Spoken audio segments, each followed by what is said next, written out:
السلام علیکم ورحمۃ اللہ وبرکاتہ نحمده ونصلی علی رسولہ الکریم اما بعد۔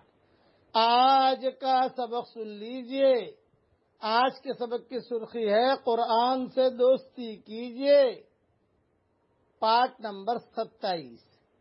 حضرت سعد بن عبادہ رضی اللہ تعالیٰ عنہ روایت کرتے ہیں کہ رسول اللہ صلی اللہ علیہ وسلم نے ارشاد فرمایا، جو شخص قرآن شریف پڑھ کر بھلا دے تو وہ قیامت کے دن اللہ تعالی کے یہاں اس حال میں آئے گا کہ کوڑ کے مرض کی وجہ سے اس کے اعضاء جھڑے ہوئے ہوں گے۔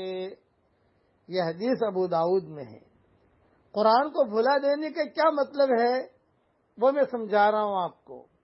قرآن کو بھلا دینے کے کئی مطلب بیان کیے ہیں علماء نے۔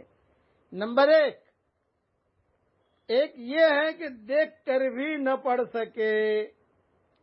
نمبر دوسرا یہ ہے کہ زبانی نہ پڑھ سکے۔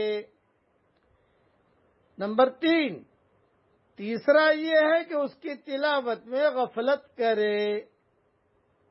اور نمبر چوتھا یہ ہے کہ قرآنی احکامات کو جاننے کے بعد اس پر عمل نہ کرے۔ اس لیے قرآن یاد کر لینا تو آسان ہے، اس کو محفوظ رکھنا مشکل ہے۔ اس لیے روزانہ آدمی پڑھتا رہے۔ میں میرے بچوں کو کہتا ہوں روزانہ 5 پارے پڑھتے رہو۔ 5 پارے آدمی روزانہ پڑھتا رہے گا، حافظ ہوتے ہیں بچے عام طور سے، 5 پارا پڑھتا رہے گا تو وہ قرآن جو ہے محفوظ رہے گا۔ یعنی اس کو کبھی منہ زبانی پڑھے، دیکھ کر پڑھے، چلتا رہے۔ خلاصہ کلام یہ ہے۔ یہ ساری تفصیل جو میں نے بیان کی ہے یہ بذل المجہود میں ہے اور عینی میں بھی ہے اور دوسری بھی کئی کتابوں میں ہے۔